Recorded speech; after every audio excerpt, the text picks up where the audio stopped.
Hello दोस्तों, मैं मुकेश कुमार आप लोग के साथ फिर जुड़ चुका हूँ। आइए आज हम पढ़ते हैं मध्यकालीन भारत। मध्यकालीन भारत पर अरबों का आक्रमण पढ़ेंगे। हम भारत पर अरबों का आक्रमण।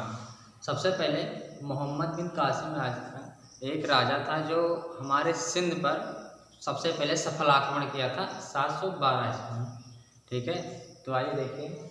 मोहम्मद बिन कासिम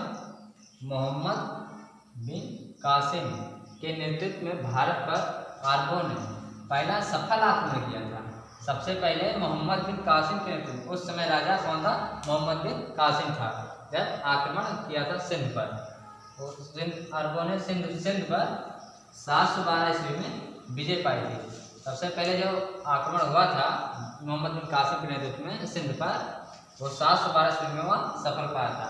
अरबों के आक्रमण के समय जब अरबों ने आक्रमण किया था तो सिंध पर दाहिर नाम का एक राजा था, उसका शासन था। उस समय सिंध पर वही शासन करता था। भारत पर अरबवासियों के आक्रमण का मुख्य उद्देश्य, उन लोग का अरबवासियों का मुख्य उद्देश्य क्या था कि वहाँ से धन दौलत लूटना और इस्लाम धर्म का प्रचार प्रसार करना था।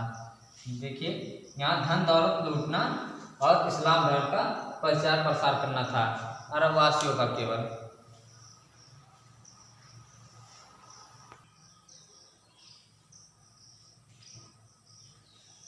देखिए, महमूद गजनी ये जो है 932 ईस्वी में अल्पतगीन नामक एक तुर्क सरदार था जो गजनी साम्राज्य की नींव रखी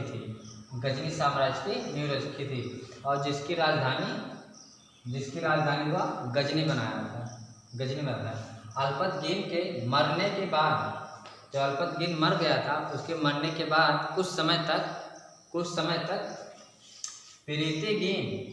प्रीतिगीन ने शासन किया। इसी के शासनकाल में, इसका शासनकाल 972 से 977 ईसा तक चला था।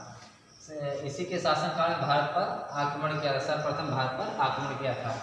932 ईस्वी में अल्पतगीन नामक एक तुर्क सरदार ने साम्राज्य की नींव रखी थी। इसकी राजधानी क्या थी? गजनी इसकी राजधानी थी। अल्पतगीन के मरने के बाद कुछ समय तक गजनी में प्रीतिगीन ने शासन किया। इसका शासनकाल इतना ही चला था, केवल 5 साल चला था, 972 से 977 ईस्वी तक। भारत पर आक्रमण इसी के शासनकाल के समय किया गया था।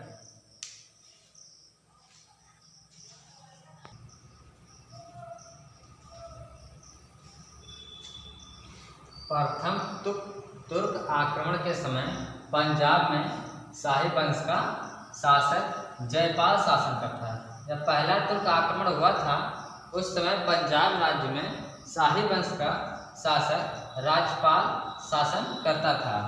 अल्पतगीन का गुलाम तथा दामाद, जो अल्पतगीन था वहाँ का राजा जो बना था, उसका जो दामाद था या गुलाम था, वो अपनी बेटी का शादी कर दिया था सुबुक्तगीन के साथ।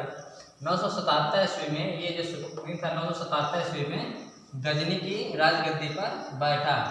अल्पतगीन के बाद सुबुक्तगीन जो है 977 ईस्वी में गजनी की राजगद्दी पर बैठा। महमूद गजनी जो था सुबुक्तगीन का पुत्र था, जिसका जन्म जो था महमूद गजनी का जन्म 1 नवंबर 971 ईस्वी में हुआ था। ठीक है, नोट कर लीजिए सब लोग।